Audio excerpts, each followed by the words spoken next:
परीक्षित जी से सुखदेव जी ने पूछा, परीक्षित प्यास तो नहीं लगी? परीक्षित जी बोले, गुरु जी ये प्यास ही के चक्कर में जो सब नाटक है भाव ने प्यास लगती ने वो बाबा के जाते ने उनके गले में मरो सांप डालते अन्य हमें श्राप मिलती। इसलिए मुझे अब आत्मा का जल पिलाओ, भगवत कथा का अमृत पिलाओ, मुझे शरीर की सुध नहीं है। आपको जितना हो सके उतना मुझे भगवान की कथा सुना दो। अच्छा, जब परीक्षित को श्राप लगा तो देवता आ गए अमृत को कलश लेकर। सुखदेव जी से बोले कि गुरुदेव जो अमृत कथा को अमृत हमें पिया दे, और जो समुद्र को निकलो अमृत है जो परीक्षित को पिया दे। सुखदेव जी बोले कि परीक्षित ही करे फैसला, उनको कौन सो अमृत पीना, कथा अमृत कि समुद्र का निकला अमृत? बताओ परीक्षित कौन सा अमृत पीना है तुम्हारे लिए? परीक्षित जी बोले, गुरुदेव पहले बताओ तो कि ये अमृत में और ये अमृत में फर्क क्या है? सुखदेव जी बोले, परीक्षित जो समुद्र का निकला हुआ अमृत है वो दीर्घ जीवी बनाता है, वो कथा का अमृत दिव्य जीवी बनाता है। अगर समुद्र का अमृत पियोगे तो अभयत्व को प्राप्त, अमरत्व को प्राप्त हो जाओगे, और कथा का अमृत पियोगे तो अभयत्व को प्राप्त हो जाओगे। परीक्षित जी बोले कि अमरत्व में और अभयत्व में अंतर क्या है? दीर्घ जीवी और दिव्य जीवी में क्या फर्क है? सुखदेव जी बोले, तो सुनो परीक्षित, आदमी को जाने सोचो चाहिए कि हम कितने जीगे, आदमी को जा सोचो चाहिए हम कैसे जीगे। कितने जीगे को कोई मतलब नहीं है। ऐसे तो 1000 साल सांप जी रहा हो, सांप अब ही मर जाए, बताओ क्या नुकसान है? और सांप 1000 साल में बनो रेवे सो का फायदा है? ऐसी जिंदगी का काम की बताओ? वो जिंदगी है जिंदगी जो जिंदगी हो काम की, वो जिंदगी क्या जिंदगी जो रह जाए खाली नाम की, वो जिंदगी से काम करो। तुम्हारे रहने से किसी को फायदा हुआ? अब ऐसे तो रैलियों में चिल्ली आते नेतों की, जब तक सूरज चांद रहेगा फलाने भज्जा का नाम रहेगा। चिल्लियाते नहीं चिल्लियाते? जब तक सूरज चांद रहेगा फलाने भैया का नाम रहेगा, और एक हफ्ता बाद कहूं भैया मर जाए। और फिर वही से पूछियो जो चिल्लियात फिर तो रोडों पे कि जब तक सूरज चांद रहेगा फलाने भैया का नाम रहेगा, वो सब पूछियो कि काय भज्जा कौन देना खत्म है भाई? तो लगे यार हमें नहीं देखा है, तुम चिल्लियात फिर रहे थे जब तक सूरज चांद रहेगा फलाने भैया का नाम रहेगा। अरे बोले वे हम भज्जा थोड़ी चिल्ली आ रहे थे। बोले फिर? बोले 200 रुपया डड़ेल तेल की पुड़ी हरीरी झिल्ली में सड़े आलू के संग कार्यालय से मिली थी, जोनो बे नहीं जोनो जिंदाबाद मुर्दाबाद। बोलो भैया ऐसा चिल्लाने से नाम नहीं गया। पर हां ये व्यास गति कहती है कि जब तक सूरज चांद रहेगा भजन करने वालों का नाम रहेगा, परोपकार करने वालों का नाम रहेगा। बोलो जब तक सूरज चांद रहेगा। क्या कोई संत श्री रैदास को भूल सकता है? क्या कोई नामदेव जी को भूल सकता है? क्या कोई कर्मा देवी को भूल सकता है? क्या कोई झांसी की रानी को भूल सकता है? कबीर, मीरा, तुलसी, नानक को कोई भूल सकता है? तुलसी को भूल सकता है? सूर को कोई भूल सकता है? मान के चलो विदिशा में कोई मंदिर बने होंगे, कई पीढ़ियां निकल गई होंगी, पर उनका नाम आज भी उस मंदिर के नाम से चलता होगा। जिसने तालाब, कोई धर्मशाला, कोई गौशाला, कोई विद्यालय बनवाया होगा, या किसी ने आधा एकड़ जमीन किसी मंदिर को दान दे दी होगी, 200 एकड़ जमीन वाले का नाम रहेगा कि नहीं रहेगा? नहीं रहेगा। तुम्हारे परिवार में तुम्हारा नाम कब तक रहेगा पता है? सुन ले, हम बताएं जरा कब नो रहे। लड़का को ब्याह हो जाए तुम्हारे को तुम बचे रहे तो पुत्र और न स्मृति शेष, भली मर जा मनो लड़का की बल्दी लिखो ही कार्ड। फिर जो अंजना नाती को ब्याह हुई है तो प्रपौत्र, अगर तुम राय सुनाओ लिखो, जो मर गए सुनाओ लिखो। और जो अंजना तुम्हारे लड़का के नाती को ब्याह भाव तुम कागज में से खत्म, फिर नहीं लिखो जाने तुम्हारे घर के नाव ने तुम्हारा। फिर कहां खबर कर है कहूं होश रही तो जब पंडित जी हर शाखोच्चार कर हैं, फिर वे पूछे कि काय पिताजी, बोले फलाने, बोले बब्बा, बोले फलाने, बोले अजा, बोले फलाने। अरे तुम उनने दारू पी पाई तो उनको खुद के नाव की खबर नहीं रहे, तुम्हारी तो छोड़ दे। आओ महाराज भाव रे पार है, मैं कुत्तों वहां नाली में डरे रहे। यहां तक तुम्हारा नाम दुनिया में रहेगा, पर अगर तुमने किसी मंदिर को स्थापित कर दिया, कहीं कोई कुआ, बावड़ी, धर्मशाला, गौशाला बनवा दी, तो तुम्हारे परिवार वाले तुम्हारा नाम ले चाहे ना ले, पर तुम्हारा नाम अमर हो जाएगा। और इसी का नाम है, राम का नाम लेकर जो मर जाएंगे वो अमर नाम दुनिया में कर जाएंगे। जो आए अमर नाम, ये अमर नाम है। व्यक्ति को ये नहीं सोचना चाहिए कि हम कितना जिए, व्यक्ति को ये सोचना चाहिए हम जितना जिए कैसे जिए। क्या मेरी जिंदगी किसी के काम आई तो जिंदगी है, ना कोई मतलब की नहीं। परीक्षित, ये है अमरत्व और अभयत्व, दीर्घ जीवी और दिव्य जीवी। परीक्षित ने कहा गुरुदेव, जब इतनी विस्तार से आपने चर्चा की है, तो अब हम कथा अमृत ही पिएंगे, मुझे समुद्र का निकला हुआ अमृत नहीं चाहिए।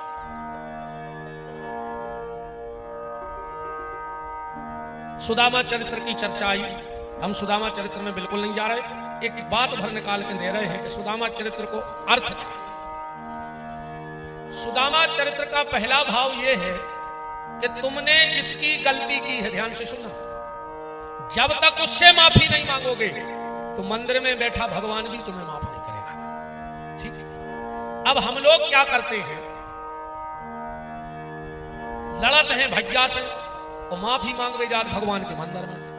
भगवान से तो तुम लड़े नहीं हैं, लड़ रही सास से और रो रही शंकर जी के सामने। बता, तुम लड़ रही बहू से और ढारवे जा रही दुर्गा, ये दुर्गा माफ कर दी, आज बहू से खराब बोल गए, दुर्गा माफ नहीं करती। जब तक जिसकी तुमने गलती की है उससे माफी नहीं मांगोगे, तब तक भगवान मंदिर में बैठा तुम्हें माफ नहीं करेगा। अपराध जिसका किया है, माफी भी तुम्हें उसी से मांगनी पड़ेगी। अगर सास से लड़ी हो तो पांव सासे के पन्ने पर है, जब शारदा माफ करे, वरना शारदा माफ नहीं करे। अगर भैया से प्यार करे हो तो माफी भी भैया से मांगियो, तब महावीर तुम्हें माफ करे। सुदामा जी ने चना किसके खाए? कृष्ण के। जीवन में कितना कष्ट होगा, और जो दिन कृष्ण के जाके माफी मांग ली, उधर ही सुदामा के दिन बदल गए कि नहीं बदल गए? उसी दिन बदले। जब ये सुने तो सुदामा बहुत भजन करते, पूजा करते, तीरथ करते, सब करते, पर गलती जिसकी की थी, माफी जब तक उससे नहीं मांगी, तब तक सुदामा के दिन नहीं फिरे। बस इतना ही तुम उन्हें ध्यान रखे रहियो कि गलती जिसकी की है, माफी भी उसी से मांगना, तब मंदिर में बैठा भगवान तुम्हें माफ कर देगा। सुदामा जी गए, चावल ले गए, लौट के आए, कथा तो पूरी करनी है, विस्तार में भली लगे हैं। भगवान ने सब दे दिया सुदामा। अब परीक्षित जी ने प्रश्न किया कि धर्म के लक्षण बताओ, तो धर्म के 10 लक्षण भागवत में बताए गए। धर्म क्या है? धर्म उच्चारण का विषय नहीं है, धर्म धारण का विषय है। धर्म उच्चारण में हो चाहे ना हो, पर तुम्हारे आचरण में होना चाहिए। राज धर्म सिर्फ उच्चारण में बचो है, आचरण में कोई नहीं है। युधिष्ठिर जब 5 पांडव द्रोणाचार्य के यहां पढ़ने गए, ध्यान से सुनना, तो द्रोणाचार्य ने विचार किया कि युधिष्ठिर मेरा सबसे अच्छा शिष्य होगा, सबसे होशियार शिष्य बनेगा ये, तो सबको पहले दिन सबक लाओ पढ़वे। युधिष्ठिर के लाने 2 चीजें पढ़ाई पहले दिन, सत्यम बदामी सत्यम चरम, माने सत्य बोलो और सत्य पे चलो, बाकी सबको अलग अलग पढ़ा दो। दूसरे दिन फिर क्लास लगी, सबको खड़ो करो, हाथ में खड़े हो जाओ, जो सबक दिया था याद करके आ गए? बोले हाँ, सबने सुना दिया। युधिष्ठिर तुम? युधिष्ठिर ने नीचे होकर गर्दन कर लिया। चलो ठीक है, कल याद करके आइयो, 1 महीना होगा। द्रोणाचार्य गुस्सा आ गए, युधिष्ठिर मैं सोचता था तू मेरा सबसे लायक शिष्य होगा, तू तो 1 नंबर का मूर्ख निकला। मैंने तुझे 2 शब्द पढ़ाए और तुझे याद ना हुए। युधिष्ठिर जी उठ के खड़े होकर बोले गुरुदेव याद तो तुरंत हो गए थे कि सत्यम बदामी सत्यम चरम। बोले फिर सुनाए क्या नहीं? बोले हम सोच रहे थे जब 1 महीना तक सत्य बोल ले हैं और 1 महीना तक सत्य पे चल ले हैं तो याद कहाओ ना रटे से काबू रहो। बोलो तुम जिंदगी में कमाऊ सांची ने बोलो अको तुमसे कैसो जा चौपाई रट लेके सांच बराबर तप नहीं झूठ बराबर पाप सुखा चौपाई चबा ले। जिंदगी में सांची बोलो ने और चौपाई हर याद कर ले। जरूरी नहीं है कि तुम्हें कितो आते, जरूरी नहीं तुम कितना जानते हो, जरूरी नहीं है कि तुम कितना जानते हो, जरूरी ये है कि तुम कितना मानते हो। जरूरी नहीं पूरी रामायण पढ़ डालो, तुम रामायण की आधी चौपाई तो अपनी जिंदगी में उतार लो, सोचने में तुम्हारा बेड़ा पार हो जाना। अब कई आदमी कहते कि इनको 400 चौपाई याद है, उनको 200 चौपाई याद है, क्या हो रहा हो सब पूरी रामायण याद कर ले और एक मानी उन्हें रामायण में थी का मतलब करो प्यारे। आधी चौपाई याद करो और उस पर चलने की कोशिश करो। तुम कितना जानते हो ये कोई मायने नहीं रखता, तुम कितना मानते हो ये बहुत मायने रखता है। पाप पुण्य का भेद बताया कि पाप और पुण्य क्या है और इसका भोग कैसे भोगा जाता है। उसके लिए महात्मा मार्कंडे की कथा सुनाई गई। एक बार मार्कंडे जी बनारस में स्नान कर रहे थे गंगा जी। स्नान करके मार्कंडे जी बैठ गए घाट पे और उसी समय पिंगला नाम की वेश्या आई, उन्हें डुबकी लगाई और जो जल में से निकली और जो ने अपनी गर्दन हिलाई, लंबे लंबे बाल थे, पानी उचट गया मार्कंडे के ऊपर। मार्कंडे जी जानते कि जाति की वेश्या है वेश्या, तूने मेरे ऊपर अपने स्नान का फल जल डाल दिया। पिंगला बोली ए मार्कंडे, ए महात्मा, जो बनारस आए थे ज्यादा न गर्भो, जहां मर के तुम ये होता ही हम ये, क्योंकि काशी मरत जंतु अब लोकी, काशी में अगर किसी जीव जंतु की भी मृत्यु हो जाए तो भगवान के धाम का वासी बन जाता है। काशी की महिमा है साहब। सदन कसाई, ध्यान से सुनो, काशी की महिमा देखो। सदन कसाई के बब्बा को कोनो सालक राम जी देगा, महात्मा देगा खुश। अब जोनो बब्बा राय, दोनों तो खूब पूजा भाई, बब्बा मर गए। सदन कसाई के पिताजी ने तखरिया को घरों बना लो, सालक राम जी को तखरिया पे तोलवे को बांट बना लो। सदन के पिताजी मरे, हिस्सा में वही सदन को मिल गई तखरिया सालक राम। अब सदन अच्छो मांस बेचे। एक जना उस कुत्ते से कोई महात्मा निकले, देखो कि सदन की तखरिया पे सिद्ध सालक राम भी गंडकी नदी के पास में गए, बोले भैया ये हमें दे दे। एक बात और सुन लो आप लोग, ध्यान से सुन लो, हम सनातन धर्मी हैं और इन चीजों का हमें ज्ञान होना चाहिए। हम सनातन धर्मी हैं, हमें पंचदेव पूजन रोज करना चाहिए। अगर इन 5 में से एक की भी पूजा न करो तो 4 की पूजा को तुम्हें कोई फल नहीं कहा। और जोन से पूछ लो, पूछ नहीं, जोन से हमारी बात कराने हमारी करा दी नंबर लीजिए। इन 5 में से अगर एक की भी पूजा नहीं हो रही तुम्हारे घर और 4 की हो रही है तो तुम्हें 4 की पूजा को फल नहीं कहा। क्योंकि हर सनातन धर्मी के घर में पंचदेव पूजा भाव चाहिए। ऐसा कोई सनातन धर्मी ना रहे जिसके घर में पंचदेव पूजा ना हो। और पंचदेव कहलाते कौन है, लिखे कहां हैं, नित्य कर्म में लिखे हैं। पंचदेव को कहा, ध्यान से सुन जाइए, पंचदेव वो कहलाते हैं जिनकी पिंडी में भी पूजा हो जाए और जिनकी स्वरूप में भी पूजा हो जाए। जिनकी पिंडी भी पूज रही हो दुनिया में और स्वरूप भी पूज रहा हो। अब 5 हम गिनवा रहे, 6वां तुमने बताइए, हो सका तो भूल गए हो। जरूरी नहीं है कि हम सब यह जाने। सबसे पहले भगवान शंकर, जिनकी पिंडी भी पूजत है और जिनको स्वरूप भी पूजत है कि नहीं पूजत है। दूसरे भगवान नारायण, अब इनको रामकृष्ण का कछु कैसे करते, तो इनको स्वरूप तो सबको दिखा रहा हो। इनकी पिंडी कहां पूजत, सालक राम की बटुलिया पूजत है कि नहीं पूजत।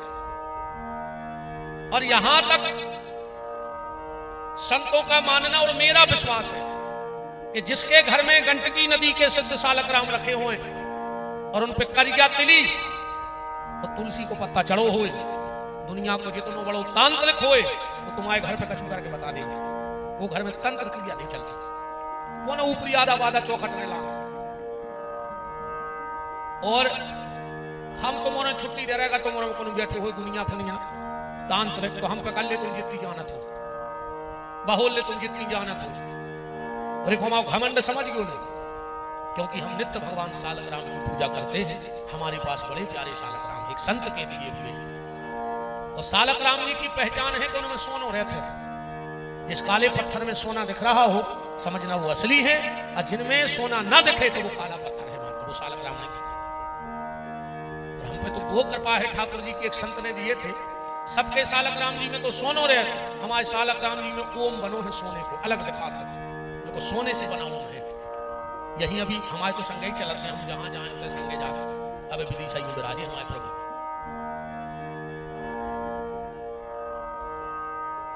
तो पहले भगवान शिव, दूसरे नारायण, तीसरी है दुर्गा। स्वरूप तो सबने देखो ही है। अब दुर्गा की पिंडी कहां हो जाती है? वैष्णो देवी का को उठाओ, को हाथ उठा कर, वो तो मूर्ति है कि पिंडी? पिंडी है, मूर्ति नहीं है, पिंडी बनी है। ज्वाला देवी को गाओ, वो तो मूर्ति है कि पिंडी? पिंडी है। अब बात है तो बहुत हो गई। आदमी कहते हैं नवरात्रि उपासी, रात में फरार करके सो जाओ, जब कहते हैं 9 दिन उपासी से। नवरात्रि, रात्रि का विधान क्यों है? आज तक उनके के 9 दिन लग गए, अब तो रोटी नहीं खाने के, नवरात्रि चल रही है। जब रात में भजन कर रहे अच्छे सो रहा, टीवी देख रहा है। आधे से ज्यादा क्या हमें लगता है, एक आधे व्यक्ति को पता हो कि नवरात्रि में जवारे काय बोल जा रहे, कब से बोल जा रहे हैं, और उन जवारों को क्या करो थे? जवारे तुम्हारे ले थे और नदिया में विसर्जन कर देते ना। घर की पूरी हरियाली लाई और तुम नदिया में बहाए आए, सुखी नहीं हो?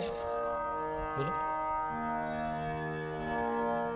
जवारे क्यों बोए जाते हैं?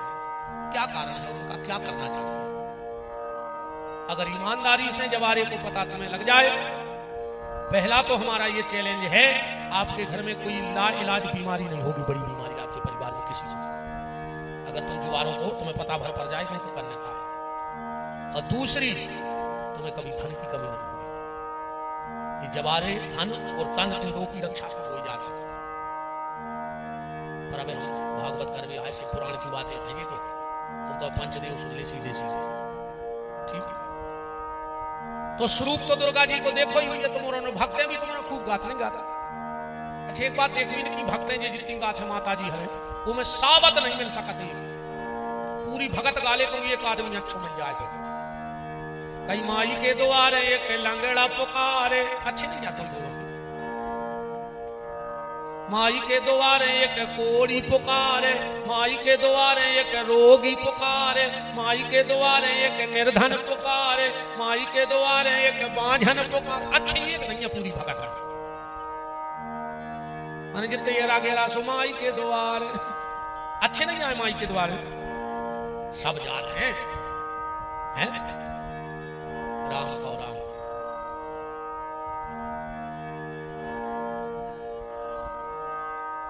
तो पहले भगवान शिव, दूसरे नारायण, तीसरी दुर्गा, चौथे भगवान गणेश। अब गणेश का स्वरूप तो सभी ने देखो, पूरी विदिशा के गाता ही हो जो भादों में नहीं, इतने भाव से गाथो आओ लगे मनो ये कई चीज में, कई अंधन को आंख दे, कोड़न को काया, और बांझन को पुत्र दे, निर्धन को माया। ये तो वही में लगे पूरे को पैसा भर देते गणेश जी। और इतने भाव से तो गाथ मार, कई पान चढ़े, फूल चढ़े और चढ़े मेवा। और 10 दिन निकल गए गणेश जी डट को नहीं दिखानो पान को, एक दिन पान नहीं आया के लिए नजर आ रहा, कई पान चढ़े, फूल चढ़े और चढ़े मेवा। और जहां गणेश जी के भोग को नंबर आओ, सुबिलिया में धरी शक्कर, जय गणेश जय गणेश जय गणेश। एक खोज शक्कर में गणेश जी ने पट गए। तो चिल्ली आया से रायपुर के मोहल्ला के जहां लगे तो रोज मिठा जाता है नहीं, लड़ुअन के भोग लगे और आखिरी में के संत करे सेवा। तुम संत बन गए क्या भाई? अरे राम निवेदन, गणेश जी का स्वरूप सबने देखा है, गणेश जी की पिंडी कहां पूजती है? हमारे आचार्य जब पूजा करवाते हैं तो सुपारी में मोली लपेटा था धागा और दोना में रख देते। वैसे तो सब जने गोबर के गणेश बनाने लगे, पर गोबर के गणेश नहीं बना, बनता ही नहीं है। और बना हुआ तो कोई उससे करते कहां लिखो कि गोबर के गणेश बना। अब वेद पढ़ो, हम प्रमाण दे रहे वेद को। गोमयम गौरी और फलमयम गणेश। गोबर की गौरी माता बना था। जब भी कछु अच्छे काम में गणेश जी बनाऊ करे माने तो गोबर की तो बना थे गौरी जी, और गौरी गोबर की बना के उनके बगल में एक सुपारी जरूर धर देंगे। गणेश जी का हाउ से गणेश गौरी हो जाता है। और जिंदगी में दो चीजें कबू दान में न दियो। को खो सगी बिटिया को ब्याह करो तो भी न दियो। दो चीजें अपनी सगी बिटिया न दियो, फिर और दुनिया को तब छोड़ा ही देते। गणेश जी कबू दान में न दियो। को गणेश दान न करो चली को कितने खास हो को गणेश जी कबम को दान में न कर दो। और आंवली को पेड़ों दान न कर दो। कबम आंवले का फल दान कर देना, पर अगर तुम्हारे घर में आंवला लगा है तो दान में न दियो। चाहे तुम कोनो मंदिर में जाकर लगाए जो हाथ से, पर को उठा कर दान में न दियो। अपने घर को आंवली को रख। और कभी तुम्हारे घर में कोई अनुष्ठान हो, जप हो, पूजा हो, और कहूं पंडित जी ने सुपारी के गणेश जी बनाए हुए, तो जब पंडित जी जान लगे फिर को घर के दरवाजे भिखारी बन जाए तो झोली फैला के तो महाराज सब ले जा, पर जी सुपारी तो हमारी चौखट में लाओ। और जिसके घर से पूजी पुजाई वो गणेश गौरी की सुपारी चौखट लांग गई, समझना तुम्हारे घर से सब चला गया, तुम्हारे घर में कुछ नहीं बचा। क्योंकि जहां गणेश जी जे हैं फिर तो रिद्धि सिद्धि नहीं है। जब घर वालों नहीं है तो घर वाली का कर है, और जहां से मम्मी पापा भाग जाए तो बाल बच्चे का कर। तो सुबह आप तो भगाई जे कहने भाग गए, फिर तुम्हारा का बचो लू गया। तो सबसे पहले भगवान शिव, दूसरे नारायण, तीसरी गौरी मैया, चौथे गणेश और पांचवें है सूर्य। ये पंचदेव कहलाते हैं। अब सूर्य का प्रकाश स्वरूप तो तुम उन्होंने देखो, ये सूर्य की पिंडी कहां पूजा। सूर्य को लाकर देखो, न हाथ न पांव न पेट न पीठ, अकेलो मुंह बनो बाया सूर्य की पिंडी। और एक बात और ध्यान से सुन लो, जब भी पुरुष वर्ग सूर्य को जल चढ़ाएंगे, शिव महापुराण का लेख है, जिस व्यक्ति ने जीवन में दो काम नहीं करे वो पूरी दुनिया को दान कर देवे, वो खूब फल मिला ही नहीं सकता। अगर दो काम नहीं किए तो पूरी दुनिया को दान कर दे, तुम्हें कोई फल नहीं कहा। पहलो सूर्य को जल नहीं दो, वो शंकर जी को जल नहीं चढ़ाओ, उसको दान का फल नहीं मिलता। इसे ज्यादा न कर पाओ तो एक लोटा जल तो शंकर जी को दद्दा हरो, 6 बजे नहाओ। शंकर जी ऐसे देवता हैं कि तुम 12 बजे सपरो सो ढार जाओ। एक बार तो उनके घर किलकिल हो गई ये चक्कर में। पार्वती जी बोली कि जा बताओ ब्रह्मा बाप्पा होगा कैसो सजो धजो रे, तुम बिल्कुल ऐसे बैठे रे बिना कपड़ों के राख लपेटे। शंकर जी बोले तुम बताओ काऊ का चाह। बोले तुम 2-4 जोड़ी कपड़ा बनवा ले। शंकर जी बोले हम बनवा तो नहीं देवी, मनो दिक्कत है। पार्वती बोली काहे? बोले जल चढ़ा जाता है चाहे। पार्वती बोली 8 जोड़ी बनवा ले आओ। शंकर जी 8 जोड़ी कपड़ा बनवा के आए। सवेरे 4 बजे तैयार होकर बैठे, तो एक उठो 4 बजे तो लिया कसड़ी के लगो हर हर महादेव। शंकर जी भीतर गए, बोले देवी देखो पार्वती भी गुस्सा नहीं, बदल गए। फिर कपड़ा बदल के बैठे, 6 बजे उठो, उन्हें भी सपरों एक कसड़ी फिर डाल गो। पार्वती बोली बिल्कुल गुस्सा नहीं करने, कपड़ा बदल ले। 10 बजे उठो, एक कसड़ी बोल डाल गो। 12 बजे उठो, कछु कछु शाम को उठा दिन में सोच होता नहीं। सुबह 6 बजे जल चढ़ा गया। शंकर जी लाल के लगे देखो देवी। पार्वती बोली 1 जोड़ी और बच्चे पैर के जाप हो गया। 8 बजे शंकर जी तैयार होकर बैठे। इतने में एक किसान आओ बखर ढील के, घरवारी के लगी रोटी खा लेके लगो बनाओ जो 2 लोटा पानी डालना है, पानी डालो के लोग 1 लोटा जल तो चढ़ा ही दे। सुने 8 बजे कसेड़ी धर दी। शंकर जी ने तो टकरो फोड़ता तो दाऊ बीच में से पर उतरो। पार्वती बोली काहे? बोले नंगे धुरंगे अच्छे ऐसे 25 जोड़ी कपड़ा कहां नो बदले। एक और ध्यान से सुन लेना आप लोग, आजकल एक मंत्र विशेषकर सभी लोग बोलते हैं और सभी आचार्य बैठे हैं।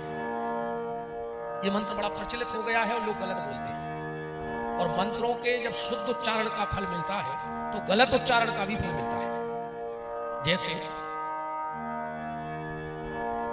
दुर्गा सप्तशती का जब पाठ करवाते हैं, इसको निंदा मत समझना हमारी, और अगर निंदा भी है तो सत्य कहने में निंदा नहीं है। आप जब कोई घर में बड़ा अनुष्ठान कराएं, बड़ा अनुष्ठान, देखो सर्दी जुकाम हो जाए तो तुम इतनी डॉक्टर से दवाई ले लो कि नहीं ले लो, बुखार आ जाए तो दवाई ले लो, पर अगर किडनी की जांच करवानी हो, लीवर बदलवाना हो, तो क्या विदिशा में करवा लोगे? बाहर जाओगे कि नहीं जाओगे? विशेषज्ञ के पास जाओगे कि नहीं जाओगे? ऐसे ही घर में कोई बड़ा अनुष्ठान कराओ तो अच्छे विद्वान ब्राह्मण को बुला के करवाना। क्योंकि अगर दुर्गा सप्तशती में एक मंत्र आया है, जो गुरुमुख हैं वो तो सही पढ़ेंगे, पर जो अपने आप पढ़ना सीख गए हैं वो तो वो हिसाब से पढ़े। ओ में लिखो है, भार्य रक्षतु भैरवाम, हे भगवती हमारी पत्नी की रक्षा करो। और बिना पढ़वे वाले जल्दी जल्दी में पढ़ देते, भार्य भक्षतु भैरवाम, हे भगवान एक ही पत्नी को भक्षण कर ले और मर जाएगी घर वाली। श्री सूत्र का जो लक्ष्मी का पाठ करवाते हैं लोग, उसका शुद्ध उच्चारण है अलक्ष्मी नासाम्य हम, पर जो बिना गुरु मुख रहते हैं वो जल्दी जल्दी में पढ़ देते हैं लक्ष्मी नासाम्य हम, माने जजमान की लक्ष्मी को नाश कर दे। पर ये तो बड़ी चीजें हैं, जो मेन बात पे हम आपको ले आ रहे हैं वो ध्यान से सुनो तुम तो। ये मंत्र है, लगभग सब बोलते हैं, मंदार माला, बोलो हमारे साथ, कुलताल कायई कपाल माला चित से खिरायो। अब आदमी जल्दी में पढ़ा थे, दिगंबराय चो दिगंबरायो, ऐसे पढ़ा था, दिगंबराय चो दिगंबरायो नमः शिवाय च नमः शिवायो। ये गलत है, ये पार्वती और शंकर जी की स्तुति है। तो आदमी जल्दी जल्दी में कहते दिगंबराय च दिगंबरायो, जबकि शुद्ध उच्चारण है दिव्यंबराय च दिगंबरायो। मतलब हे माता पार्वती, जिनके दिव्य आभूषण हैं, आप दिव्याभूषणों से सुशोभित हो, ऐसी पार्वती हमारे घर पधारे, और जो दिगंबर शंकर जी हैं वे हमारे घर पधारे। तो आदमी जल्दी में कहते दिगंबराय चो दिगंबरायो, बोले माता भी नग्न होके हमारे घरे आवे और शंकर जी भी नग्न होके आवे। और माता जब नग्न होके आती है तो रणचंडी बन के आती है और उस घर का विनाश करके चली जाती है। अब जब तुम रोज चिल्लिया हो कि नग्न होके हमारे घरे आओ तो कम तो है।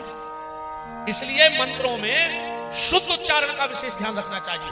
जो मंत्र आपको न आए बिल्कुल मत बोलो, सुनो, खाली सुनने का फल है। तो इस मंत्र में विशेष ध्यान रखना, आप जब भी गाओ तो दिव्यंबराय च दिगंबरायो, जल्दी जल्दी में न कहियो दिगंबराय च दिगंबरायो। तो जिसने भगवान शिव को जल नहीं चढ़ाया, तो शंकर जी को एक लोटा जल चढ़ा दे, सबकी पूजा हो गई, सबकी पूजा हो गई। शंकर जी की आरती गा दे, सबकी आरती गब गई। कैसे? एकानन चतुरानन पंचानन राजे। अब इसमें देख लो पूरे देवता आ रहे हैं। हंसासन, हंस पे आसन कौन को है? ब्रह्मा जी को। गरुड़ासन, गरुड़ पे को बैठा था?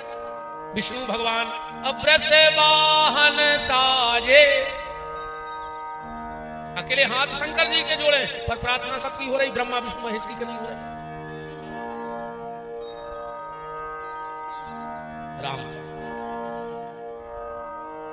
आपसे निवेदन है, आप एक बार हमारे यूट्यूब पे से पुराण जरूर सुन लेना। हाँ, जीवन की हर समस्या सुलझ जाएगी आपकी।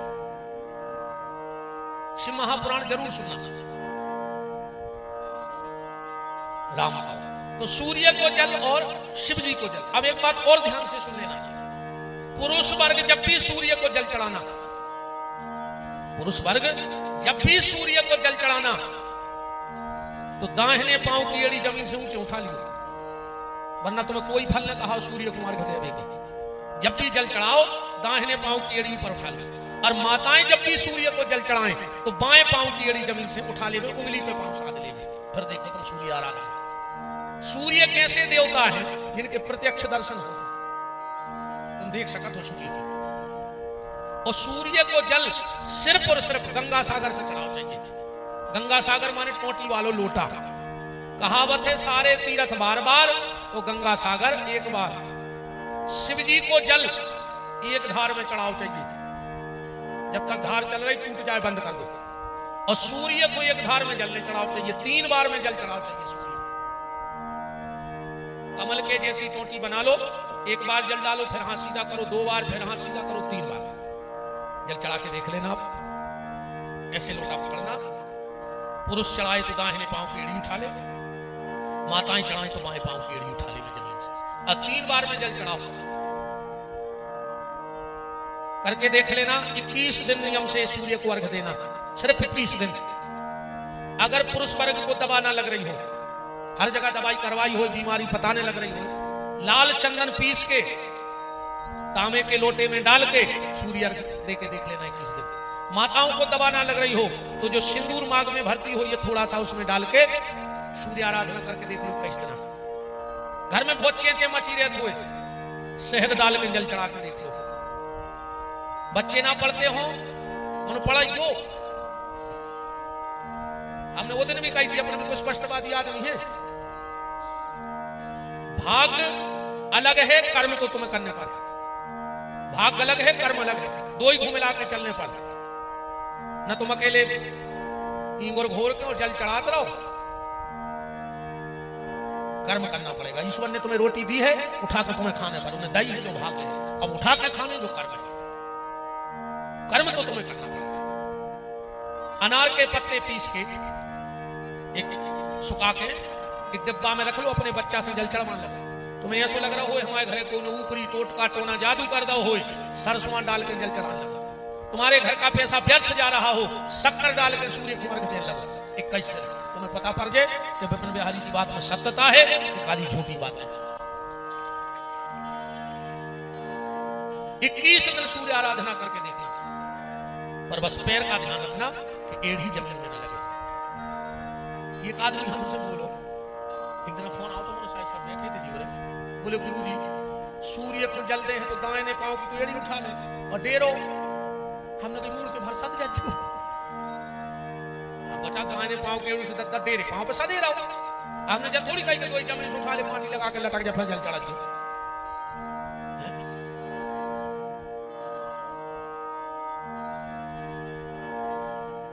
पंचदेव पूजन जरूर करना अपने घर में। 5 देवताओं की पूजा रोज किया करो, शिव की, नारायण की, दुर्गा की, गणेश जी की और सूर्य भगवान की। बोलो वृंदावन बिहारी लाल की जय। कि जिनकी लागी लगन भगवान में, उनका दीपक जलेगा तूफान में। जिनकी लागी लगन भगवान में, उनका दीपक जलेगा तूफान में। जिनकी लागी लगन भगवान में, उनका दीपक जलेगा तूफान में। जिनकी लागी लगन भगवान में, उनका दीपक जलेगा तूफान में। हरि बोल।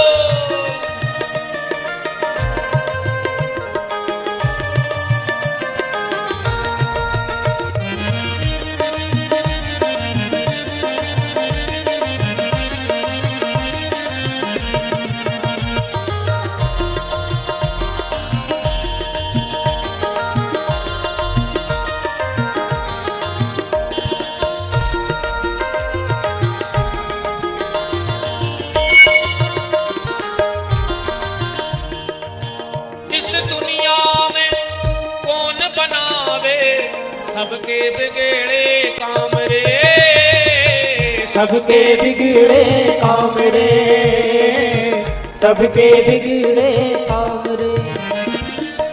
अनहोनी को होनी कर दे ऐसा प्रभु का नाम रे, ऐसा प्रभु का नाम रे, ऐसा प्रभु का नाम रे।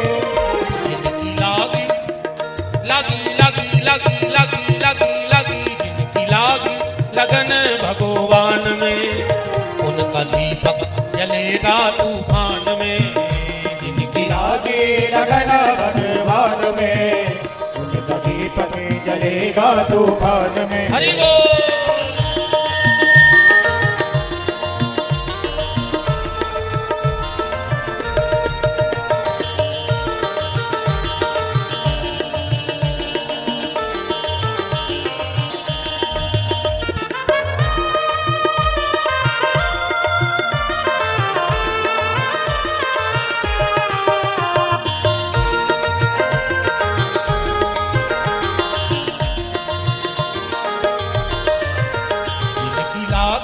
लगन भगवान में उनका दीपक जलेगा तूफान में। कथा में हम लोग थे मारकंडे और बनारस में, इतनी से अपन कथा मोड़ के लिए आए थे। फिर में से एक कथा में और आए थे। कहाँ करो अच्छा बात, कहाँ आती अच्छा अपनी कथा बताओ। हाँ, तखरिया पे सालक राम सदन का साई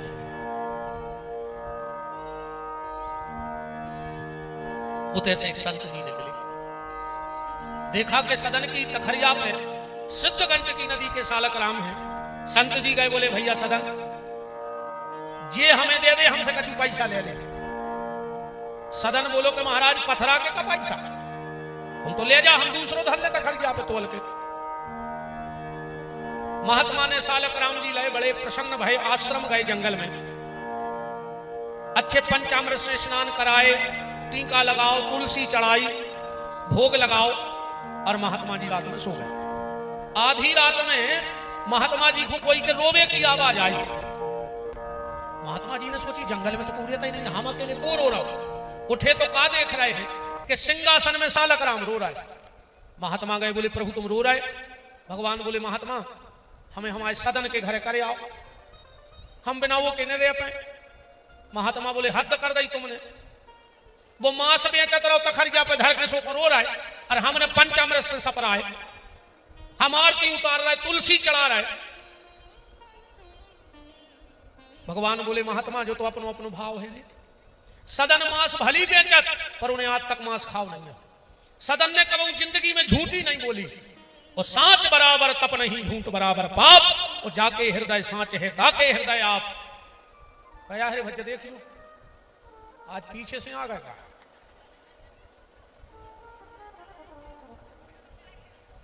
चले जा भज्ज, दो तीन जने चले जा।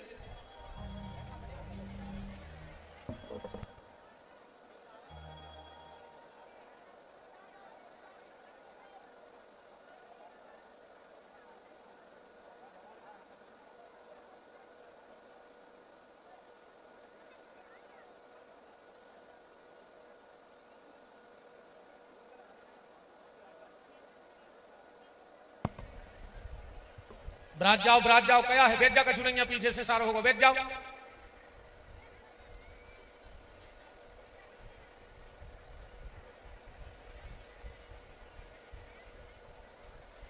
बैठ जाओ माता जी हरो, बैठ जाओ।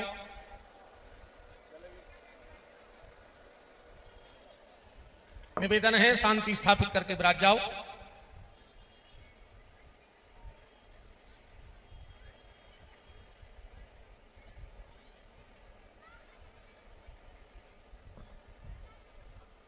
राम कौ राम, ब्राज जाओ।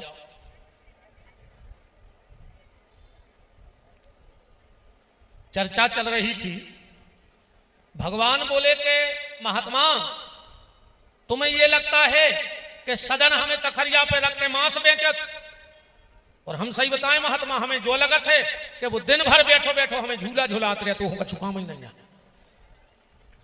भगवान तो भाव का भूखा है प्यारे। हाँ, रामकृष्ण परमहंस जी जब कलकत्ता की काली तो उनको सिद्ध हो चुकी थी, बात करती थी, वो जब भोजन बनाते तो भोजन बना के पहले चीख ले में फिर भोग लगा भी ले जाए।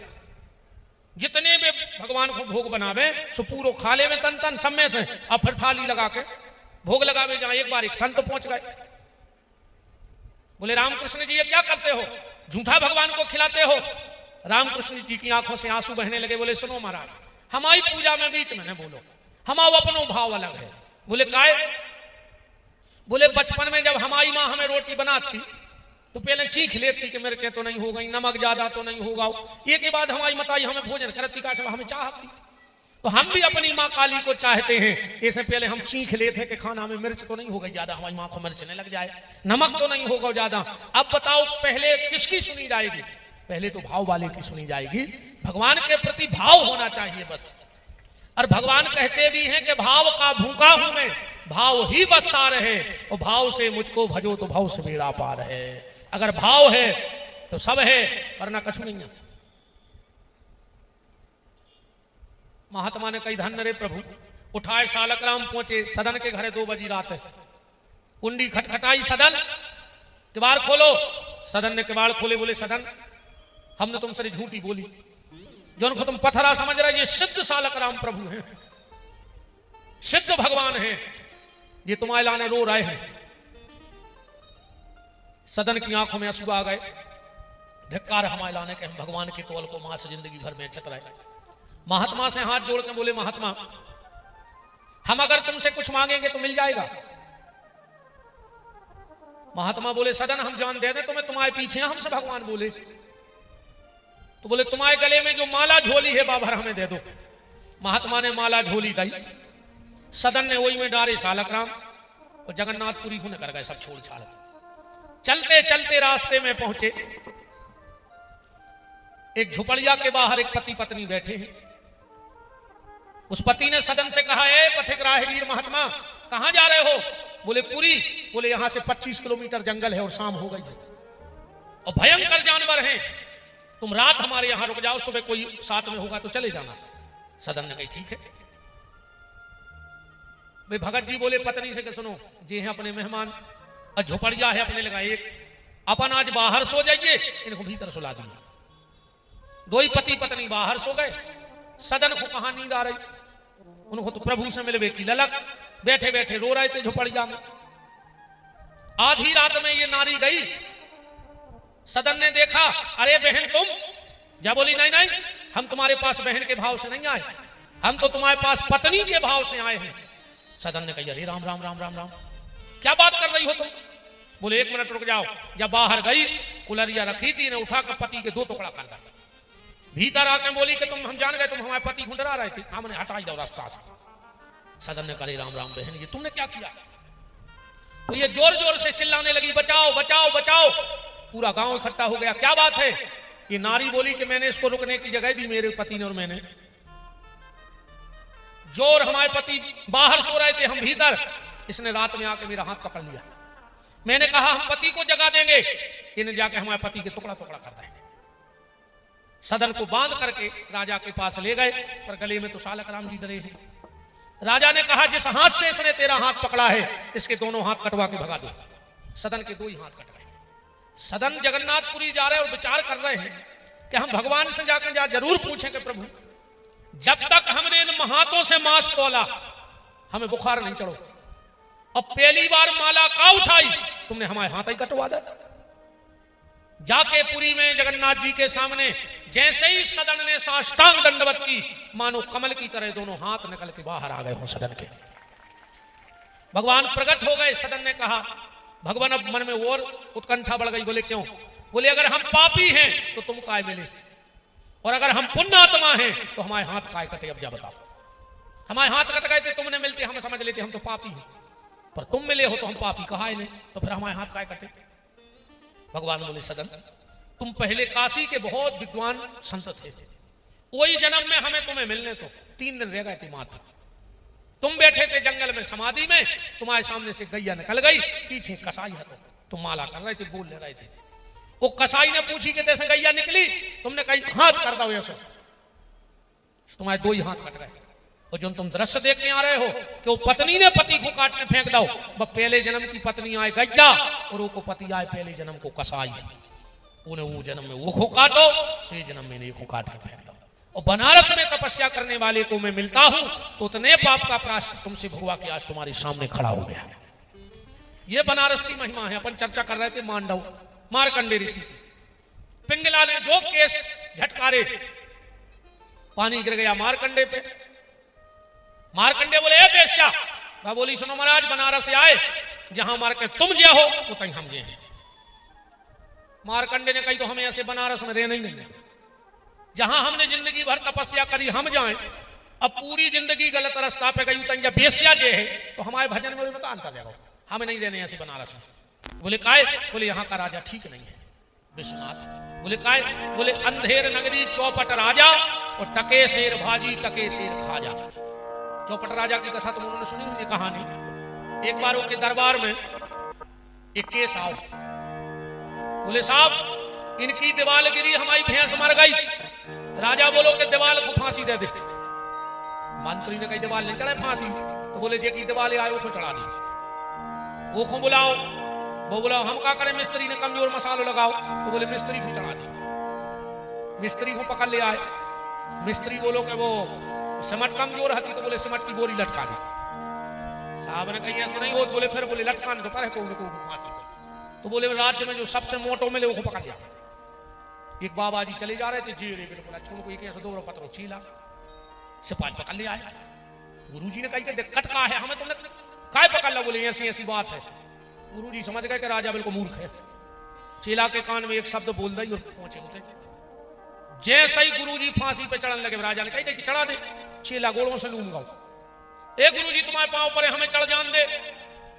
गुरुजी बोले काय? अरे बोले तुमने तो इतना भजन पूजन करो कि तुम तो स्वर्ग दिया, मनो हम तो पापी धरे, सो हमें चढ़ जान दे फांसी पे। गुरुजी बोले नहीं, हम चढ़े, हम गुरु आए पहले। चेला कह लगो हम। राजा बोलो कि बात का है, तुमने लड़काए रहे।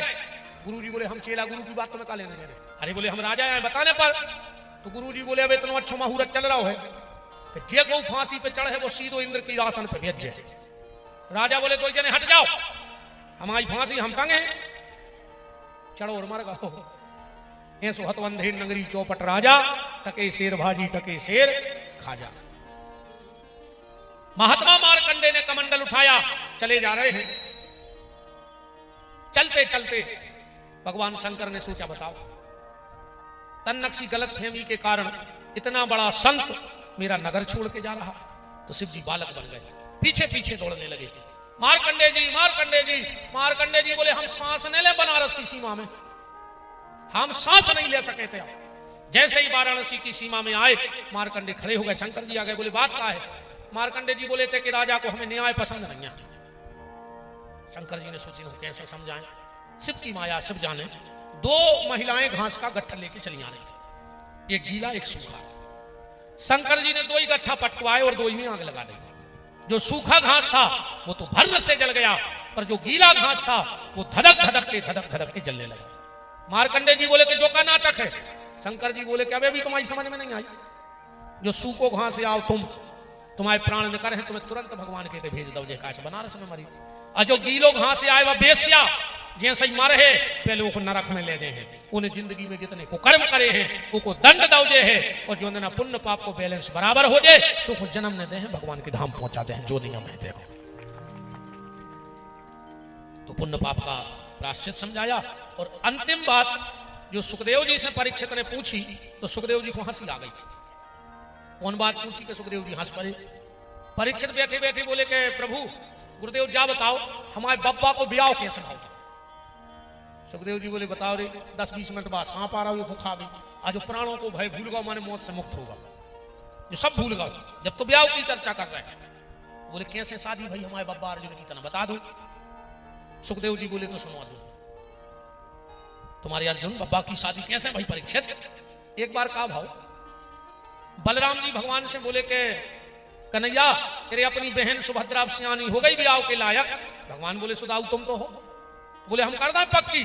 भगवान बोले कर दे। बलराम जी बोले हमारी नजर में एक लड़की है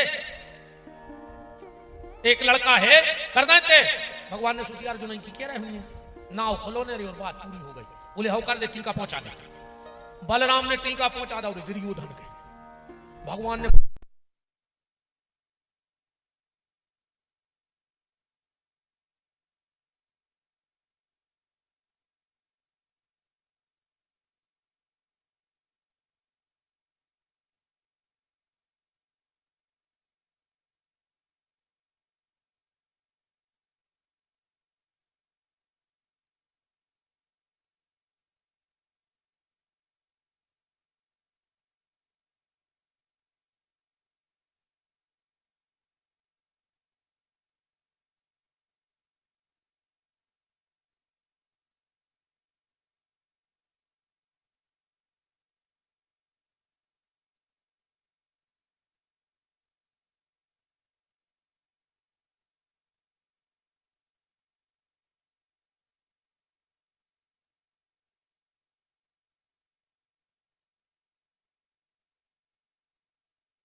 श्री सीतानाथ भगवान की जय हो। सभी आचार्यों को हमारा खूब खूब प्रणाम है, नमन है, वंदन है।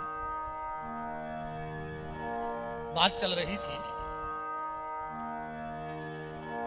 कि लड़के का नाम खुला नहीं और शादी तय हो गई दुर्योधन के यहाँ। भगवान ने कार्ड देखा तो दुर्योधन संग सुभद्रा। अब भगवान ने सोचा कि हम दाऊ का विरोध भी नहीं कर सकते, दाऊ ने हमसे पहले पूछी थी। भगवान ने सोचा अब क्या करें, तो भगवान पहुंचे सुभद्रा के पास और सुभद्रा के पास जाकर अर्जुन की इतनी तारीफ की, इतनी तारीफ की, इतनी तारीफ की कि सुभद्रा मन ही मन अर्जुन को प्रेम कर बैठी, भी नहीं देखी। बातों ही बातों में भगवान बोले कि सुभद्रा, अर्जुन में कई गुण हैं। सबसे पहला गुण तो अर्जुन में यह है कि वो चरित्रवान है। बोले कैसे? बोले एक बार मैं और अर्जुन स्वर्ग गए। अर्जुन से अच्छा दुनिया में कोई मृदंग बजाने वाला नहीं हुआ अभी तक। सबसे अच्छा मृदंग अर्जुन बजाते हैं। जब इंद्र की सभा में अर्जुन ने मृदंग बजाया, सब मोहित हो गए। इंद्र ने कहा भगवान अगर कल और कार्यक्रम हो जाए। भगवान बोले हम तो रुक जाए, अर्जुन से पूछ लो। अर्जुन बोले प्रभु रुक जाए तो हम रुक जाए। अब कल प्रोग्राम होना है, कार्यक्रम। रात्रि में भगवान अलग कक्ष में सो गए और अर्जुन अलग कक्ष में सो गए। भगवान ने देखा कि उर्वशी नाम की अप्सरा दबे पांव अर्जुन के कक्ष की तरफ जा रही है। भगवान भी पीछे पीछे गए, अर्जुन तो बैठे ही थे। उर्वशी ने जाके कहा अर्जुन। अर्जुन ने कहा हाँ देवी बोलो। बोले मैं तुम्हारे पास एक कामना से आई हूं। बोले क्या? बोले मुझे तुमसे एक तुम जैसा पुत्र चाहिए। अर्जुन बोले देवी जरूरी नहीं है कि जैसा पिता हो वैसा पुत्र हो। अरे पिता हिरण्याकश्यपु हो तो प्रहलाद जैसी संतान हो जाती है। पिता अगर आत्मदेव जैसा ब्राह्मण हो तो धुंधकारी जैसी औलाद हो जाती है। नहीं नहीं मुझे तो तुमसे पुत्र चाहिए, तुम्हारे जैसा बेटा चाहिए। अर्जुन ने कहा देवी तो एक काम करो। बोले क्या? तो क्या सुंदर बात कही अर्जुन ने। भगवान सुन रहे हैं खड़े खड़े छुप करके। मेरे समान पुत्र जनो यदि किंतु जो न बाण विद्या का विधाता हो तो कल को कहोगी अर्जुन तुम कैसे दानदाता हो। आज से यह मान लो कि मैं ही तेरा बेटा और तुम ही मेरी माता हो। अगर मेरे जैसा बेटा चाहिए तो मुझी को बेटा बना लो। भगवान बोले ऐसा चरित्रवान है अर्जुन। अच्छा देवी समय समय पे मैं उसको गली भी ठीक रखाता रहता हूं।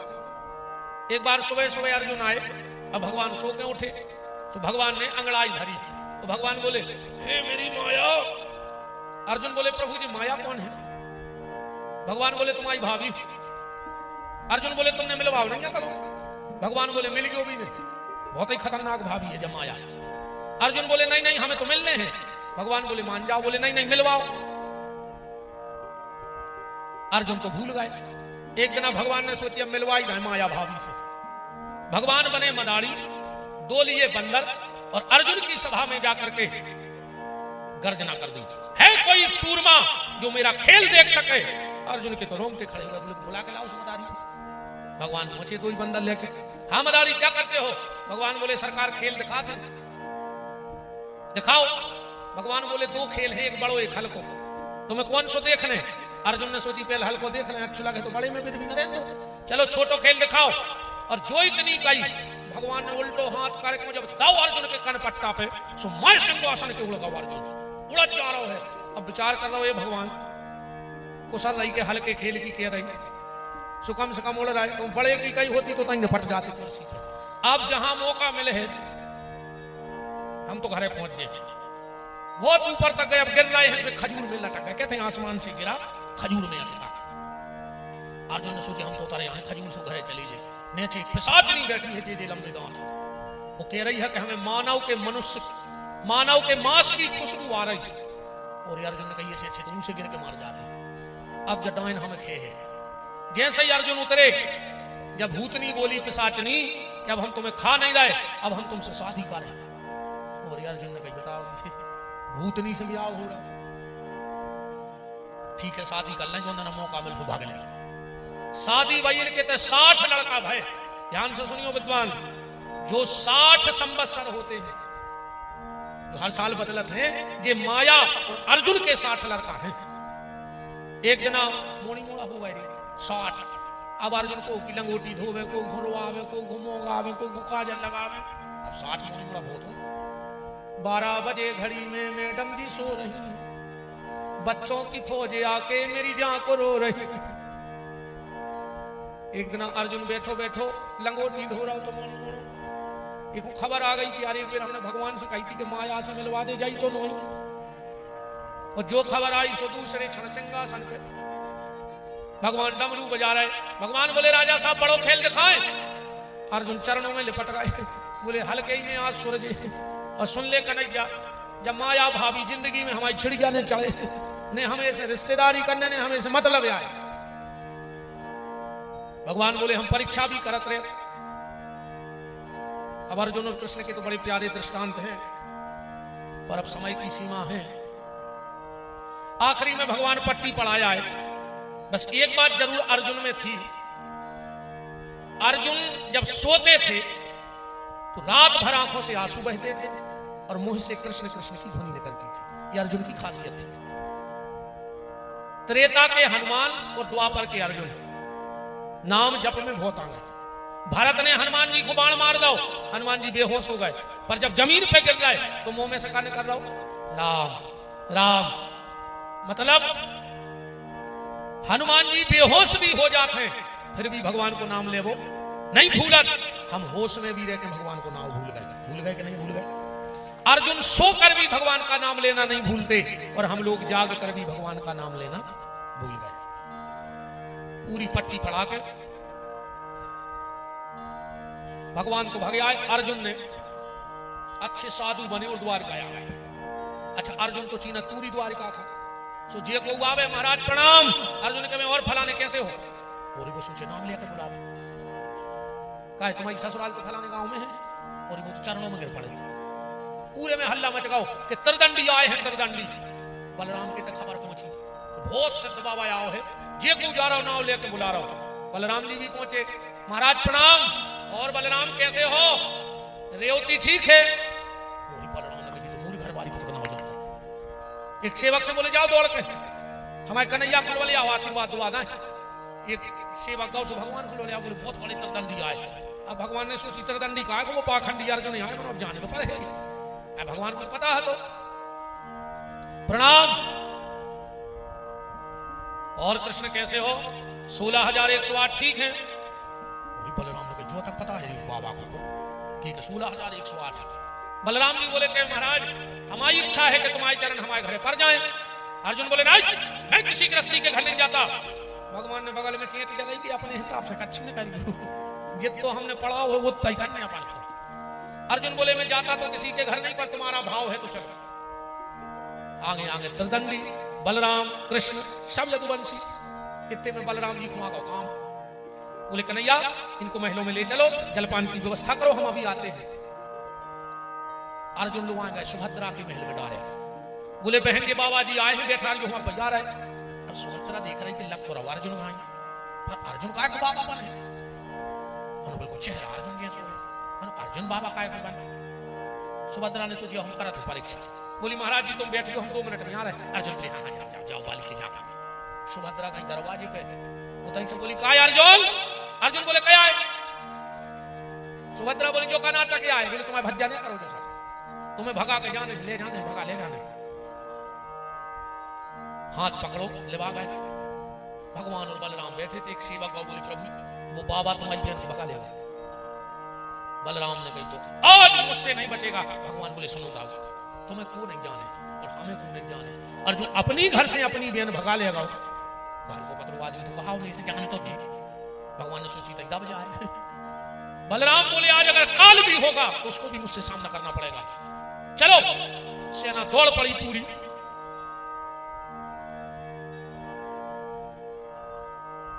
सुभद्रा बोली कि अर्जुन अब तुम्हारी रथ चले हो, तुम्हारी धनुष चले हो, तो एक काम करो, हमारे भैया ने हमें ड्राइवरी सिखाई है, तुम लड़ो लड़ाई, हम रथांकन है।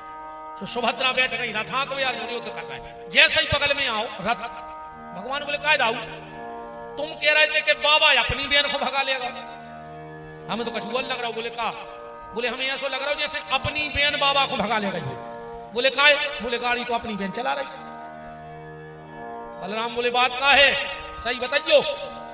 भगवान बोले प्यार क्यों आए, भगवान ने सारो कर दो कि भेद खुल गवा जा। अर्जुन आए, बलराम बोले आ दंडी। अर्जुन बोले दाऊ माफ कर दे, ये सब चर्चाएं की जाए। सुखदेव जी कह रहे हैं तुम्हारे बब्बा को ब्याह हो, सुभद्रा को भगा ले गए, और हमारी जितनी बेटियां बैठी हुई तुमसे मनो प्रार्थना है कि शादी भाग के करियो, शादी जाग के करियो। भाग के शादी नहीं करने, जाग के शादी करने। ठीक। और दूसरी प्रार्थना जा है तुम्हारों से कि अपने बहुदत्ता से हाथ पीरे करवजो, और बहुदत्ता को मुंह करिया न करियो। ठीक, हाथ पीरे तो करवाइयो, मुंह करिया न करियो। काश तुम्हारे ऊपर दो कुल की लाज है बेटा, तुम्हें दो कुल, बाप के कुल की निभाऊने और पति के कुल की। तुम सीता बनियो, काश भारत में अपन ने सीता की पूजा करी है, काश तुमने दो कुल की लाज बताई, तुम सूप न खाने बनियो कि खुद की तरह धरवा ले और पूरे घर को मरवा दे। वो जितनी देर से काम करना कि सीता तो हो ही नहीं सका कि पूरी सूप न खाया। और सुन ले, वो घरे जाइयो, या भी बहुत बड़ी बात सुन ली हमारी, वो घरे जाइयो जे घरे गैया की पूजा होत हो, वो घर की चौखट पे थूक बेने जाइयो जे के घरे गैया काट के खाई जात हुए। बहुत ध्यान से सुन लो बात।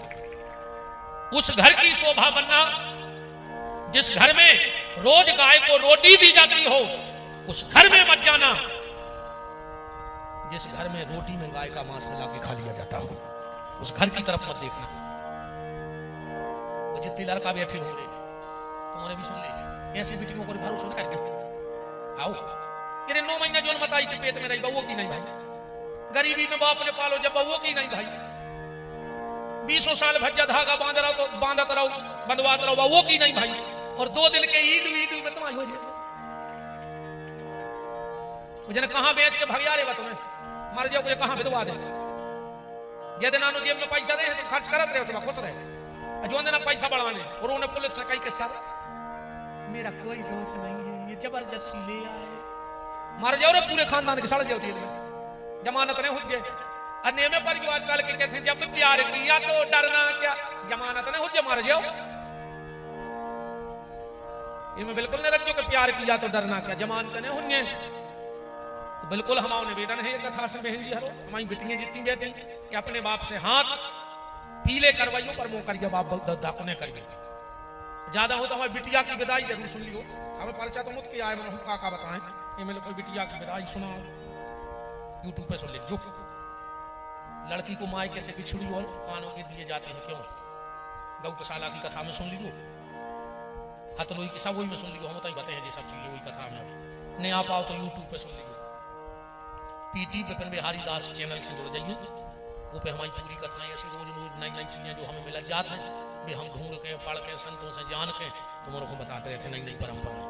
तो मोबाइल पे जाके पीटी विपिन बिहारी दास नाम के चैनल से जुड़ जाइए, सो रोज 2-3 बजे से तुम्हें नई नई कथाएं मिले, डेली कथा हो तुम्हारी, एक दिन नहीं जाए सो कथा नहीं हो। ये मेरे को तमूरा भजन सुनाओ, का सुनाओ तमूरा भजन, वो भी डरो है, सुन लिखो भजन भज्जा। आप तो 5 बजे गए, हमें जाने हैं आज, अब कथा को अपन सुपरफास्ट करिए। ठीक, हाउ धर्म के 10 लक्षण, सुदामा चरित हमने बीच में क्या जाते ना, और बाकी तो तुम्हारा सवाल जाने। सुखदेव जी को टीका भाव, सुखदेव जी चले गए, तक्षक नाम को सौंपाओ, परीक्षित को काट खाओ, जैसे कल आओ तो कल की यार मैंने तारीफ हो गई, का भगवान की कृपा है। वो सांप आओ कहां से, हम तो रात से जा नहीं सोच पा रहे।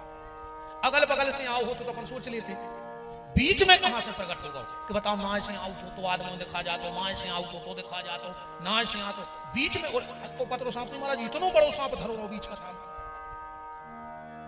इतनो मोटो, कहां से आ गया?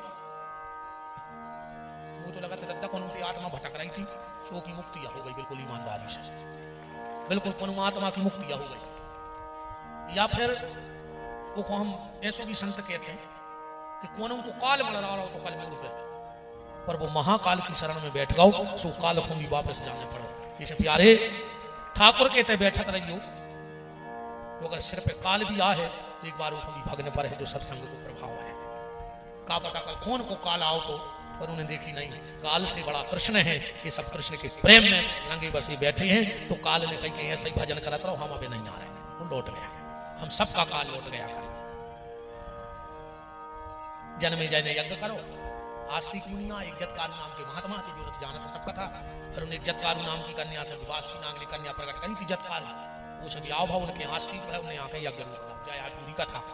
ठीक से पूरी कथा को समेट के विदिशा वालों को विदुर दे रही, विदा ली अपनी कथा अपने अपने गली में, कंठ में बैठे खेड़ापति हनुमान जी को चरणों में प्रणाम। विदिशा के जो भी सिद्ध क्षेत्र श्री राम जी के चरण, और जहां जहां जो भी सिद्ध क्षेत्र हो, उन सबको सदास का प्रणाम स्वीकार हो। बहुत अच्छा लगा, एक बार जोरदार तालियां हमारे विशाल कृष्ण गट्टू भैया और जय। मातृ शक्ति का बहुत सहयोग रहा है इस कथा में, ऐसा हमें बिट्टू जी ने बताया। आप सबको धन्यवाद, जो भी प्रत्यक्ष अप्रत्यक्ष रूप से इस कथा के सहयोगी रहे हो, सबको बहुत बहुत धन्यवाद है। हमारे सभी आचार्यों के चरणों में हमारा प्रणाम है। हमारे आचार्य, हमारा संगीतज्ञ परिवार, मीडिया परिवार, सबको बहुत बहुत धन्यवाद, साधुवाद। विदिशा वालों को बहुत बहुत कोटिशाह धन्यवाद। आप सबने कथा को सुना, इसमें से एक एक बात अपने जीवन में जरूर उतारना। पुनः कभी 2, 5, 10 साल बाद भगवान ने चाही तो विदिशा आहे वो ना सीताराम का। ठीक, हृदय से धन्यवाद है। जय भैया तुम्हें खूब धन्यवाद, तुमने अपना मकान छोड़ दा हूँ, तुम बाहर फिरत रहे, हमारे मकान पर कब्जा ठोके थे। कल हमारे शास्त्री जी हमें मजाक में कह रहे थे जैसे कि जो मकान हमें दे दे, हमने की कह दे, दाओ ले जा, ले जा, उसके लगो माए पिलाट के दाओ, खुद ले पिलाट ले जा, जो बहुत बड़ो है, के लगो मकान नहीं जी, माए पिलाट के दे रहा, मैंने खुद के ले जाने पर इतने धरो रहे मकान को। बहुत बहुत साधुवाद। जिसने भी हमारे विशाल कृष्ण जी का बल बढ़ाया, संबल बढ़ाया, धन बढ़ाया, और इस कार्यक्रम को आनंद से संपन्न हुआ। सबसे बड़ी बात क्या है, पहले दिन तो हम सत्य कहे हमें लगा था, क्योंकि बातें बहुत बड़ी बड़ी भई थी जब संकल्प वाले गए थे, पर जब यहाँ आए तो लगा के लोगों ने तो झूठ बोल के बुला लिया यहाँ, ये व्यवस्था वो व्यवस्था, पर सारी व्यवस्थाएं जब फैल हो गई, मेरा मन फिर न पंडाल पे गया न व्यवस्थाओं पे गया। जब मैंने इन बच्चों के हृदय के भाव देखे तो हमें ऐसा लगा था कि इतना भी पंडाल अगर ये न लगा पाते तो हम खाली तख्त पे बैठ के कथा करते, पर हम यहाँ से भागते थे। शुरू में तो लगा था कि कह दे कि भैया कोई और को बैठा लो, हम तो जा रहे वापस, पर जब हमने इन बच्चों का भाव देखा, और ये बड़ा सरल, वास्तव में बहुत सज्जन ब्राह्मण है, बहुत सज्जन, बिल्कुल सीधे है, सज्जन है। हम 2-3 घंटा जब एक बालक के संगे रहे, देखो तो सत्य कह रहे हैं, हम उधर नहीं निकल जाते थे ऐसे कि अब जगह से भाग भी आएगा, संतवादी पागल हैं। हाँ, गर्मी में तो और खिसक जाता, अब तो ठंड है तो हम अच्छी आए थे ना, जो मौसम के हिसाब से जैसे ही गर्मी बढ़ी और हम सन्नाने। हाँ, आधे दिन कहते हैं पागल, वो तो पागल है, काके देवी कौन से कोई ठिकाना, सही में नहीं ठिकाना। पर जब हमने बताओ कि कछु उम्र है का, और हमने कहा यार जब ये उम्र में इन बच्चों ने इतनी व्यवस्था करी है, तो इतनी भी व्यवस्था नहीं होती तो हम कथा से नहीं भागते। हम एक तखत पे जहाँ कैमरा धरो, हम वो तखत पे कथा बैठ के कर देते। संगीत वाले भी नहीं होते, साउंड भी नहीं होते, तो कर देते। पहले ही दिन मन बना लो तो न 2-3 दिन में तो हम मचा ही देते कछु न कछु आत्मा को बताओ। पर तुम लोगों के भाव, इस उम्र में तुम लोगों की इतनी श्रद्धा ठाकुर जी के प्रति है, उसके लिए हृदय में धन्यवाद है। तो कार्यक्रम किसी प्रकार से छोटा नहीं रहा, किसी प्रकार से। हो सकता है पंडाल छोटा लगा हो सकता है जनता कम आई हो, पर भीड़ तो दुर्योधन ने भी इकट्ठी करी थी और भीड़ विशाल ने भी इकट्ठी करी, पर दुर्योधन के जितनी भीड़ भाई थी को नहीं कर पावा 18 छोड़ी बुलाए थे मन उन्हें बुलाए थे मारवे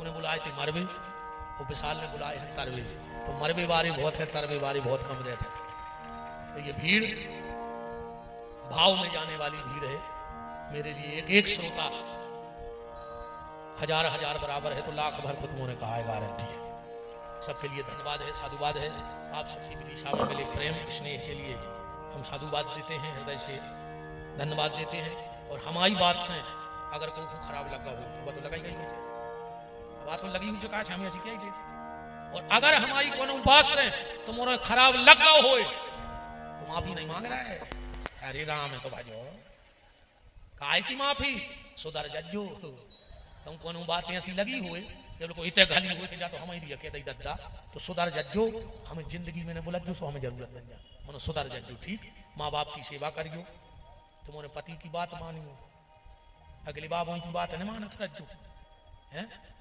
सवेरे से उठ के अच्छे पति के पांव पड़ गयो घर वाले को लगे तो चलिए बैठ जाओ पति के पांव की कैसे उठन लगी कि जा मान हम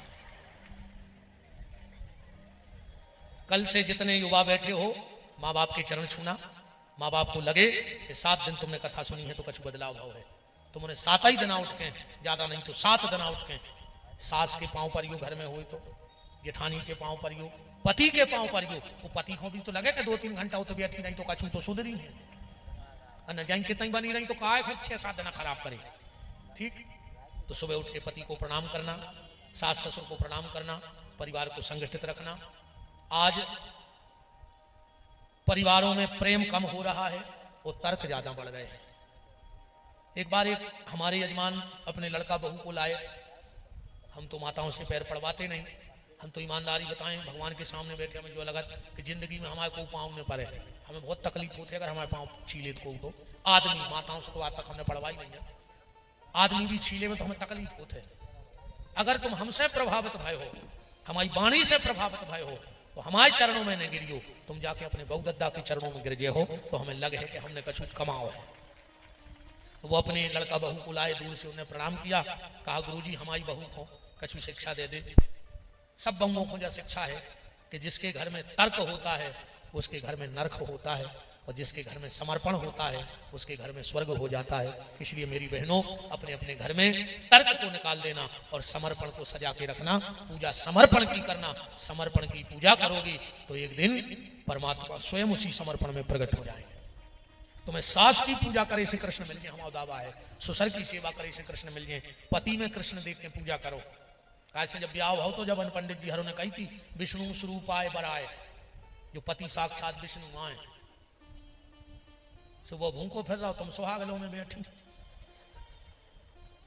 स्तन ध्यान राखियो सुहाग लाखी कहा भाई सुहागला ठीक है हाँ जी खुश हो रहा है गुरु जी और कह दे बिल्कुल पाँव नहीं पड़ा ऐसे ही भैया हंसत रहियो मुस्कुरात रहियो भगवान तुम्हारों की जिंदगी हंसत हंसत में कर जाए पूरी हो जाए बस भगवान से जय मांगियो कि बस हंसी दे दियो दुख तो वहां है सो चले गए हैं मैं अपनी वाणी को परमात्मा के चरणों में विराम देता हूँ और 13 मार्च से 19 मार्च तक आप सबको दोनों हाथ जोड़ के न्योता है टाइम मिले तो धाम पे जरूर पधारिएगा बहुत बड़ा विशाल कार्यक्रम है और अगर वहां ना भी आ पाओ तो ठीक 2 बजे मोबाइल खोलना वहां से पूरी गौशाला का दर्शन होगा मोबाइल पे पीटी विपिन बिहारी दास और ऐसे ऐसे संतों का दर्शन होगा जो आपने आज तक नहीं देखे होंगे जो न कभी चैनलों पे आते हैं न कभी कहीं जाते हैं बस वो तो ना जाने क्या कृपा है वो धाम की ये सिर्फ गौशाला आउट दर्शन करने उतने समय साल में तो कम से कम आप टीवी मोबाइल के माध्यम से एक फक्कड़ महात्माओं का दर्शन करेंगे आपको लगेगा चेहरा देख के कि हाँ हमने संतों को देखा है तो ठीक 13 मार्च से कल से तो फिर कथा मैन पानी में है भागवत जी की फिर इसी चैनल पे चलेगी पर गौशाला की कथा जरूर सुनना पूरा मेरा प्रवचन सिर्फ गैया मैया पे रहेगा अब मैं विशाल कृष्ण जी को आमंत्रित करता हूँ कि वो आप सबके स्नेह जो आपने उनको प्रेम दिया आपका बेटा है आपका भाई है आपके शहर का बालक है और ऐसे ही बल संबल उसको देते रहना वास्तव में हम फिर कह रहे बहुत भोला भाला है बड़ा सज्जन है बहुत सज्जन है हम लोगों को भी रोज नए लोग मिलते हैं हम पूरी दुनिया छाने बैठे हैं पर बहुत सज्जन है मैं बड़े भाई होने के नाते तुम्हें खूब आशीर्वाद देता हूँ खूब मंगल करे तुम खूब विदिशा का नाम कमाओ जय श्री राधे। रामाय रामभद्राय रामचंद्राय वेदिसे रघुनाथाय नाथाय सीतापतये नमो नमः। आप सभी 2 महानुभावों मिनट के लिए भगेगा कोई नहीं। भागवत जी की पूजा भर देख लो फिर चले जाओ। बिना भागवत की पूजा देखे न जाएंगे आखिरी दिन। कहूँ से जो ध्यान रख लो। महाराज जी कहना तो बहुत कुछ है परंतु कहना नहीं चाह रहा है क्योंकि अब सब हो चुका है। मन की व्यथा आप और हम बिहारी जानते हैं और कोई नहीं जानता क्योंकि जो माता शक्ति ने और यहाँ जो बैठे हुए हैं इन्होंने बहुत साथ दिया। यदि एक एक करके नाम लिया जाए तो काफ़ी समय भी हो सकता है, तो मैं सभी से क्षमा प्रार्थी हूँ कि मैं एक एक करके किसी का नाम नहीं लेना चाहता। ऑटो वाले से लेकर जमीन से लेकर जिन्होंने मेरी इस कथा में सिद्ध सियाराम आयोजन सेवा समिति के सदस्य बन के जिन्होंने मेरी सहायता करी उनके हृदय से साधुवाद। प्रत्यक्ष एवं अप्रत्यक्ष रूप से जिन्होंने इस कथा की सहायता करी, दान पुण्य करे, उनके हृदय से धन्यवाद। बस मेरा एक ही कहना है आप सभी महानुभावों से, यदि कोई भी भागवत कथा आदि करने जाए तो कभी उसको निराश मत करना, उसको झूठा आश्वासन मत देना। बस मैं एक ही बात में एक ही शब्द को खत्म करता हूं क्योंकि बहुत से ऐसे हैं कि बड़ी बड़ी बातें करके उसको आसमान की सैर दिखा सकते हैं। यदि आप उसको आसमान की सैर ना दिखा सकें तो उसकी जमीन की भी ना दिखाएं। बस मेरा इतना ही कहना है। जय श्री राधे। हमारे बीच विदिशा के नगर पालिका अध्यक्ष प्रीति राकेश शर्मा जी हैं। पूज्य महाराज श्री का आशीर्वाद ग्रहण करें।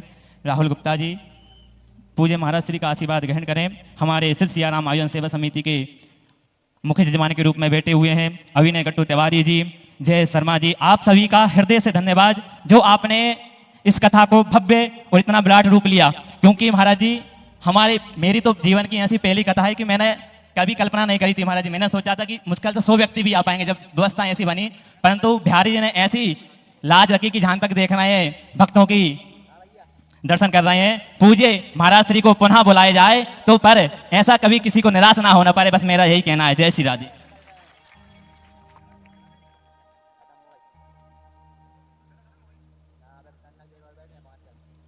बोलो वृंदावन बिहारी लाल की। चलिए अब हमारे मुख्य यजमान ग्रंथ पूजन करेंगे और सभी कमेटी के सभी हमारी बहनें और सभी बंगला घाट कमेटी के सदस्य भी बैठे हैं। उस दिन का भी एक प्रजापति जी विलक्षण आनंद था, उसके लिए भी आप सबको धन्यवाद है। विदिशा का तिलक है बंगला घाट का महामहोत्सव, विदिशा के माथे का तिलक है मुझे लगा, और उसको खूब बढ़ाना, खूब बढ़ाना, खूब बढ़ाना।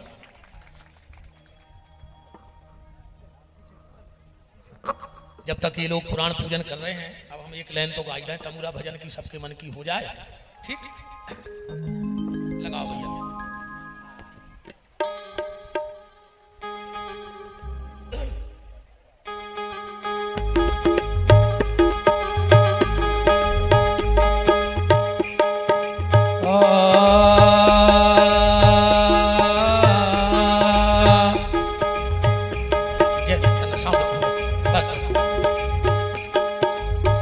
कबीरा जब हम आए